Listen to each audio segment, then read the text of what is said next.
Students आज का जो लेक्चर है वो स्टोरी राइटिंग के ऊपर है। ये रन एंड मार्टिन की जो book high school English grammar है उसका चैप्टर नंबर 34 है। ओके, इसके अंदर स्टोरी राइटिंग के बारे में गाइड किया जाएगा, किस तरह से लिखनी चाहिए, क्यों इम्पॉर्टेंट है, और जब आप स्टोरी राइटिंग कर रहे हो तो उसमें किस किस चीज़ का ख्याल रखना है। Okay, to tell even a simple story will require some practice. सबसे पहले ये लोग ये कहते हैं कि जब आपने कोई स्टोरी सुनानी हो तो उसके लिए कुछ ना कुछ प्रैक्टिस चाहिए होती है। An uneducated person generally tells a bad story. He does not mentally look ahead as he tells it and plans it out, so he repeats himself, omits important points which he drags in afterwards out of the place, and dwells too long on minor details and fails to emphasize the leading points. अब वो कहते हैं कि जब कोई एक अनपढ़ आदमी एक स्टोरी बताने की कोशिश करता है तो वो जनरली कोई अच्छी स्टोरी नहीं सुना सकता, क्योंकि उसने अपने माइंड के अंदर पूरी स्टोरी को प्लान नहीं किया होता, और जब वो सुना रहा होता है तो उसको पता नहीं होता कि नेक्स्ट पॉइंट उसने कौन सा बताना है। और जब वो स्टोरी सुनाने लगता है तो वो बार बार एक ही पॉइंट को रिपीट करता है, इम्पॉर्टेंट पॉइंट्स को मिस कर देता है, जो माइनर डिटेल्स होती हैं उनको मतलब बहुत लंबी डिटेल्स में बताता है। और जब वो फिर माइनर डिटेल्स को इतनी ज़्यादा इम्पोर्टेंस दे देता है तो मेन पॉइंट्स पे इम्पोर्टेंस नहीं देता, तो उसमें जो स्टोरी की लाइक इम्पॉर्टेंट पार्ट होता है वो मिस हो जाता है। To write a good story, you must have the whole plot clear in your mind and the main points arranged in their proper order. जब आप लोग एक कोई अच्छी स्टोरी बताना चाह रहे हो या लिखना चाह रहे हो तो सबसे पहले आपके माइंड में एक उसका जो स्टोरी हो, प्लॉट हो, वो क्लियर हो, और मेन पॉइंट्स जौन से हैं वो पूरे प्रॉपर तरीके से अरेंज हो कि पहले कौन सा पॉइंट आना है और उसके बाद स्टोरी ने किस तरह डेवलप करना है, नेक्स्ट पॉइंट कौन सा होना चाहिए। In this exercise, you are going to ask to make up a story. To plot each of the story is given to you more or less fully in the outlines provided. अब ये जौन से आपको exercise आने वाली है इस chapter के एंड के अंदर, उसके अंदर हर स्टोरी का प्लॉट आपको दिया ही जाएगा, तो उसकी आउटलाइंस आपको मिल जाएंगी। लेकिन वो but an outline is only a skeleton, it is to work to clothe the skeleton with flesh breathe life into it. You must try to produce a connected narrative to make it as interesting as you can. तो ये अब आपका काम है कि आप जो skeleton है, जो आउटलाइन स्टोरी की आउटलाइन को वो स्केलेटन बोल रहा है, तो उस स्केलेटन को किस तरह से आप लाइक फ्लैश मतलब जिस्म देते हो और उसमें जान डालते हो, ये अब राइटर का काम है। You must try to produce a connected narrative and to make it an interesting as you can. तो वहाँ पे ये कहते हैं कि ये अब आपका काम है और आपने पूरी कोशिश करनी है कि उसको एक कनेक्टेड नरेशन, एक ऐसी कहानी बयान की जाए जो आपस में कनेक्टेड हो, और उसको जितना आप इंटरेस्टिंग बना सकें आप बनाएं। अब जो ये स्टोरी की आउटलाइन है या उसको एक्सरसाइज करने के लिए हिंट्स हैं वो दिए हुए हैं। Hence, as number one, as has been already said, see that you have a clear idea of the plot of the story in your mind before you begin to write. सबसे पहले जब आपने कहानी लिखनी हो तो कहानी का प्लॉट आपके माइंड में क्लियर होना चाहिए। Number two, follow the outline given. For example, do not omit any point. Keep to the order in which the points are given in the outline. अब आपको ऑलरेडी इसमें एक्सरसाइज के अंदर outline दी हुई है, तो इसमें इम्पॉर्टेंट बात यह है कि कुछ भी पॉइंट उसमें से मिस नहीं करना, और जिस ऑर्डर में आपको स्टोरी का दिए हुई है आउटलाइन उसी को फॉलो करना है। Point three, be careful to connect the points given in the outline naturally so that the whole will read well as connected pieces of good composition. Otherwise, the whole will be disconnected and jerky. You must use your imagination in filling the details of action, gesture, and conversation that should connect one point with the next. अब यहाँ पे important बात ये है कि जब आपने story को लिख रहे हैं तो उसके अंदर जो कनेक्शन है वो आपस में नेचुरली हो, आर्टिफिशियल ना लगें, और जब वो अच्छे तरीके से कनेक्टेड होंगे तभी वो एक अच्छा कंपोजिशन का पीस बनेगा, लाइक एक अच्छी स्टोरी बनेगी। लेकिन अगर आप ऐसा नहीं करेंगे तो वो ऐसे लगेगा जैसे आपस में वो मैच नहीं कर रहा, और लाइक स्मूथ नहीं आएगा, आर्टिफिशियल आर्टिफिशियल सी स्टोरी लगेगी। जैसे फॉर एग्जांपल इंडियन ड्रामों में क्या होता है कि एक करेक्टर की डेथ हो जाती है, नेक्स्ट एपिसोड में वही ज़िंदा हो जाता है, फिर कोई गुम हो जाता है। तो ये सब क्या है, आर्टिफिशियल लगता है, नेचुरल नहीं लगता, क्योंकि बार बार एक ही इंसान की रीबर्थ हो रही है। और नंबर 4 पॉइंट है, वेयर पॉसिबल इंट्रोड्यूस डायलॉग और conversation, but be careful to make it natural and interesting. जब आपको जहाँ पे भी ज़रूरत हो तो उसके अंदर डायलॉग या कन्वर्सेशन आपने ऐड करनी है, लेकिन जब आप ये उसमें कन्वर्सेशन या डायलॉग ऐड कर रहे हो तो आपने इस चीज़ का ख्याल रखना है कि वो नेचुरल लगे, आर्टिफिशियल ना लगे, और इंटरेस्टिंग हो। ठीक है, हम सुनना चाहें कि कितने अच्छे डायलॉग लिखे हुए हैं या रीड करना चाहें उसको। The fifth point is the connection of the story is important. The whole story should be made to lead up it to naturally, and then it should come as a bit of surprise.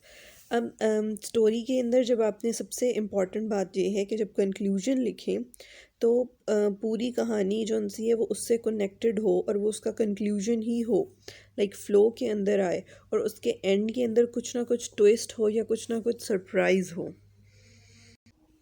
Okay, sixth point, if you are asked to supply a heading or title to the story, you may choose the main character, object, or incident of the story.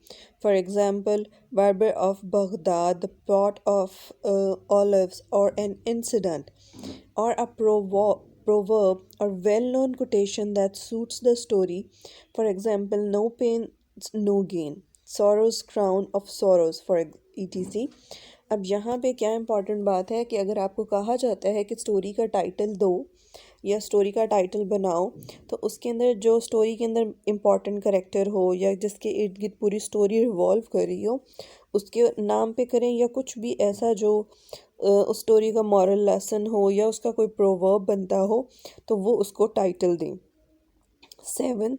See that your composition is grammatically idiomatic and in good simple English. Revise your work and, if necessary, rewrite and until it is good as you can make it. अब जब आप अपनी story लिख रहे हों तो आपको grammatically वो सही होनी चाहिए, ईडियम्स उसमें प्रॉपर यूज़ हुए हुए हों और सिंपल इंग्लिश में लिखी हुई हो ताकि सबको वो समझ आ जाए। अपने काम को रिवाइज़ करें अगर उसको ज़रूरत है, और अगर उसमें मिस्टेक्स हैं तो आप उसको री राइट कर लें ताकि वो अच्छा से स्टोरी हो जाए। अब नीचे स्पेसिमन आउटलाइन है जो स्टोरी की एक आउटलाइन प्रोवाइड की हुई है, और उसके बाद नीचे उसकी डिटेल में स्टोरी है जिसको क्रिएट किया हुआ है, एक एग्ज़ाम्पल है जिसको आप पढ़कर समझ सकते हैं कि स्टोरी राइटिंग किस तरह करनी है, और ये आपको एज ए एग्ज़ाम्पल आपकी हेल्प होगी जब आप इसके ऊपर स्टोरी लिख रहे होगे। Boy said to the guard she dash told to cry wolf if he sees a wolf near the flock. जो गार्ड है उसने लड़के को कहा, उसको शीप्स दी संभालने के लिए, और बताया कि वुल्फ चीखना है अगर आपको भेड़ों के फ्लॉक के इर्द गिर्द वुल्फ नज़र आता है। Watch the sheep for several days. अब उस लड़के ने क्या किया, काफ़ी दिन उसका भेड़ बकरियों का ख्याल रखा है। Gets tired of monotonous work. जब उसने वो बोर हो गया था एक ही तरह का काम करते करते। So one day shouted wolf, और एक दिन उसने चिल्लाया वुल्फ एज अ जोक, मजाक में। All the villagers hastened to his help, और सारे गांव के लोग भाग कर आए उसकी हेल्प करने के लिए। दे फाइंड नो वुल्फ, और उन्हें कोई वुल्फ नहीं मिलता। बॉय लाफ्स एट देम, और लड़का उन पे हंसता है। विलेजर्स एंगर विलेजर्स एंगर, अब जो गांव के लोग हैं उन्हें गुस्सा आ जाता है। Place the same joke a few days later, कुछ दिनों के बाद वो दोबारा से ऐसे ही करता है। सम विलेजर्स टेक नो नोटिस, कुछ विलेजर्स उसका नोटिस नहीं लेते, उसकी बात को इम्पोर्टेंस नहीं देते। सम कम रनिंग, और कुछ लोग भागे भागे आते हैं। Finding nothing they beat the boy, और वो जब उनको कुछ नहीं मिलता तो वो लड़की को मारते हैं। At last wolf really comes, और आखिर में क्या होता है, वुल्फ सचमुच में आ जाता है। Boy is terrified and shouted wolf. अब क्या हुआ है, लड़का वाकई में ही डर गया है और उसने चिल्लाया है कि wolf. Wolf villager takes no notice, और जो विलेज के लोग होते हैं वो इस चीज़ का कोई नोटिस नहीं लेते। Wolf kills several sheeps. अब उसके नतीजे में क्या हुआ है कि वुल्फ ने काफ़ी ज़्यादा भेड़ों को मार दिया है। ओके, आउटलाइन से जो स्टोरी बनी है, the boy who cried wolf. अब ये स्टोरी का टाइटल उसको दिया गया है, the boy who cried wolf. One of the boys in a village was set out into the fields to look after the sheep. जो गांव के काफ़ी लड़के थे उनमें से एक लड़के को भेड़ों का ख्याल रखने के लिए खेतों में भेजा गया। Mind your take care of them, don't let them astray, said the villagers to him. Villagers ने, गांव के लोगों ने उसको कहा कि आपने इनका ख्याल रखना है और उनको भटकने नहीं देना। And keep a good look out for the wolf, don't go far away, and if you see a wolf coming near the sheep, shout out wolf as loudly as you can, and we will come at once to help you.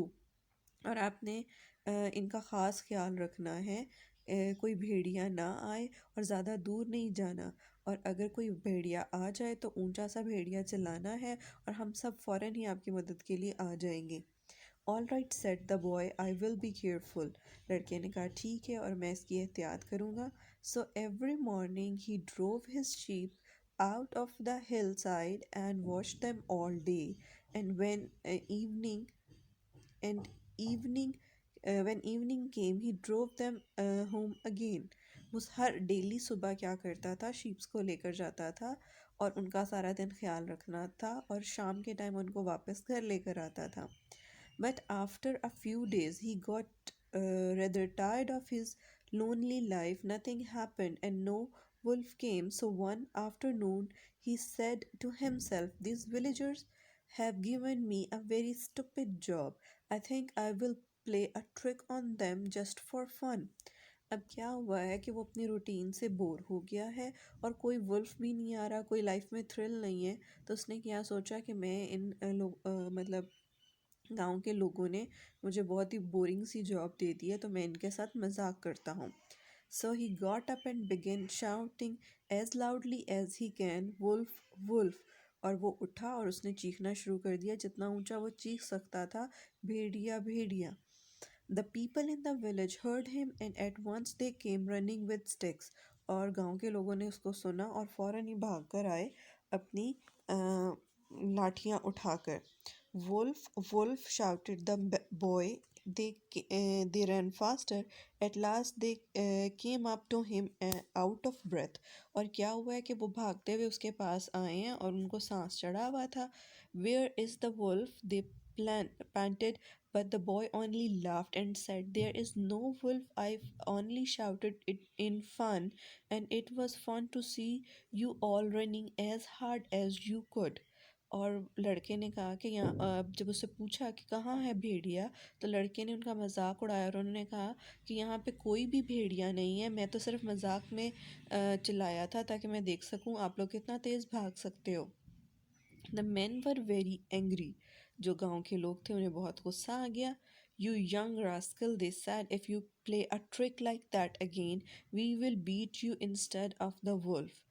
वो उसको उन्होंने बुरा भला कहा और उन्होंने कहा कि अगर आइंदा ऐसा मजाक किया तो भेड़िए के बजाय हम तुम्हारी फेंटी लगाएंगे। And they went back to their work in village, और वो अपने गांव के अंदर जो काम कर रहे थे वापस उसके लिए चले गए।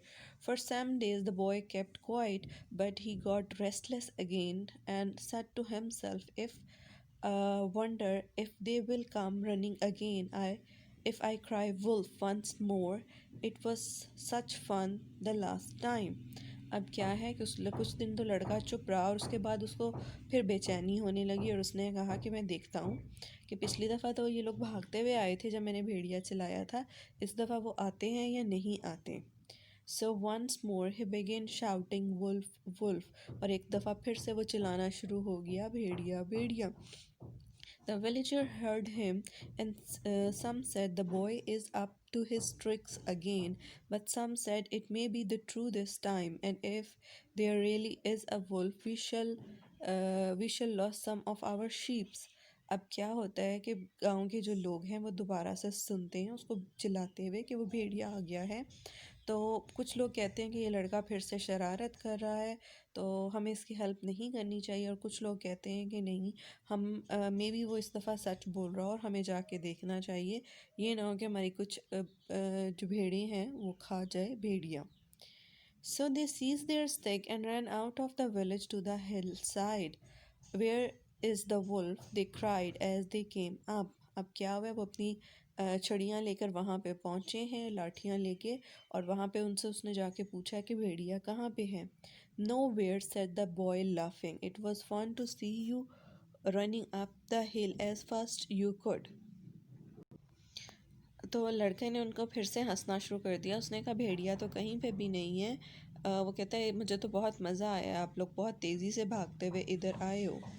We will teach you to play jokes, shouted the angry man. They seized the boy and gave him a good beating and left him crying instead of laughing. अब क्या किया कि उन सब ने मिल के उस लड़के की फेंटी लगाई है, और वो जो हंस रहा था वो उस टाइम रोना शुरू हो गया।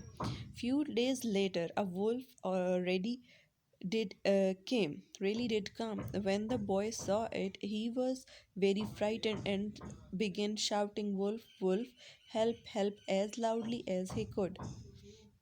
कुछ दिनों के अंदर वाकई भेड़िया आ गया और लड़का उसको देख के डर गया और उसने ऊंचा ऊंचा मदद के लिए पुकारना शुरू कर दिया। The villager heard him but they took no notice. गांव के लोगों ने उसको सुना लेकिन उसका कोई नोटिस नहीं लिया। He is playing his tricks again, they said, and we won't be made fools for the third time. You can't believe a boy after you have caught him lying twice. तो गांव के लोगों ने क्या कहा कि ये लड़का फिर से शरारत कर रहा है और इस दफ़ा तीसरी दफ़ा हम बेवकूफ़ नहीं बनेंगे, और दो दफ़ा जब हमने उसको झूठ बोलते हुए पकड़ लिया है। So no one went to his help and the wolf killed several sheep and frightened the boy nearly out of his wits. अब क्या हुआ है कि उसकी हेल्प के लिए कोई भी नहीं गया और बहुत सी भेड़ें मर गईं, बल्कि उनको वो खा गया वुल्फ, और लड़का बिल्कुल ही परेशान हाल वापस आया।